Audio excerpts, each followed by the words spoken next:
Hi, good morning. Welcome back to Insurance 101. It is actually 5:50 in the morning and I am in the process of just getting myself ready to go to the gym. So please excuse the hair not being done and no makeup.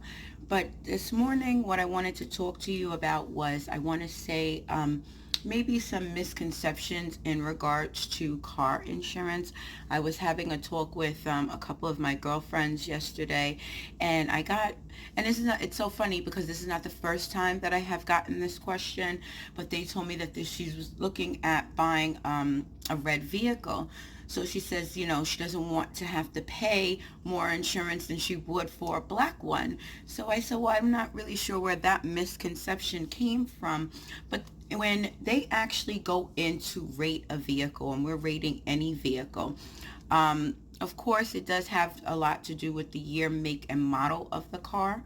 However, each and every single VIN number on that vehicle, the vehicle identification number, I think it's 17 to 18 digits long, that vehicle identification number, each number and letter means something different. So it produces a symbol. And once the insurance company has that symbol of the vehicle, that is actually how the rate is determined.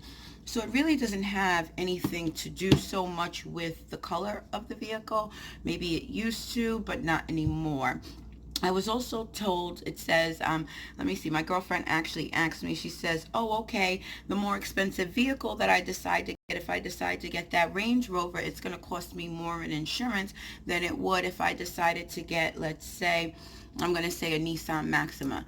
Well, like I told her, that's actually a misconception as well, because once again, each and every vehicle has a symbol and it's rated based upon that symbol. Like, for example, the 10th digit of the vehicle identification number actually gives you, I believe, the year of the car. So each and every single letter means something. So just because it's a more expensive vehicle that you're going to purchase does not necessarily mean that you're going to pay more insurance on that car.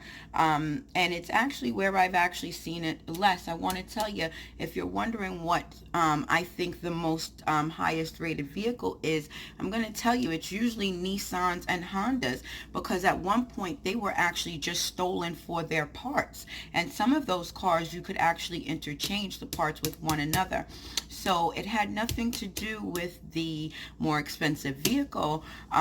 It just has to do with the symbol on the car. Of course, we've talked about state, I think she says, oh, it's okay to carry liability, but it wasn't her. A couple of people have said that. Like, I think I told you, go ahead and carry the state minimum liability if the only thing that you have in your wallet to protect as far as your assets is a Chipotle card. Then you go right ahead and do what you do and get that extra guac, okay? So then another misconception is that your credit does not affect your insurance. Well, that is a lie. Your credit has a big part to play in your insurance, because you have to understand, once again, insurance is based upon statistics. So statistically proven, those people that have better credit actually are safer drivers due to the fact that they feel that they have assets to protect.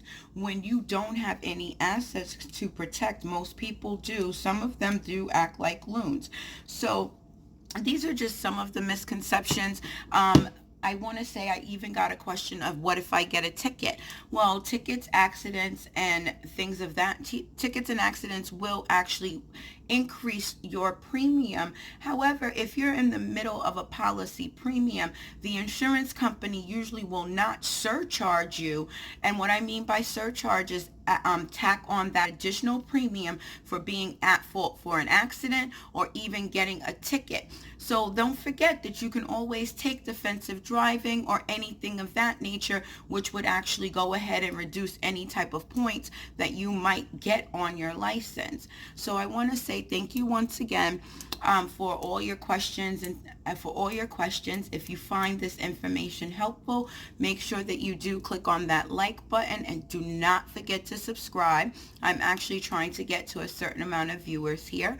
So make sure you definitely go ahead and click on that bell so you'll get notified anytime I upload a video. And again, I do apologize about the no makeup hair not being done. I'm just running off to the gym, and again, it's, what time is it now?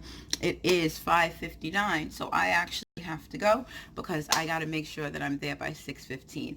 So you have any questions, just go ahead and leave me a comment, anything you want. Again, I've been doing insurance for the last 15 years. I have my life and health license. I also have my New York property and casualty license. So any of those things you want to check out, you can go right ahead. You can always go on New York State's website to make sure that I am who I am. Again, like I said, when doing insurance, you just want to make sure that all the rules and regulations match up for your state. You want to talk to someone that might be a broker, that might be an agent, anything of that nature, to get good sound advice when it comes to protecting your assets. So everyone, have a great day and be blessed.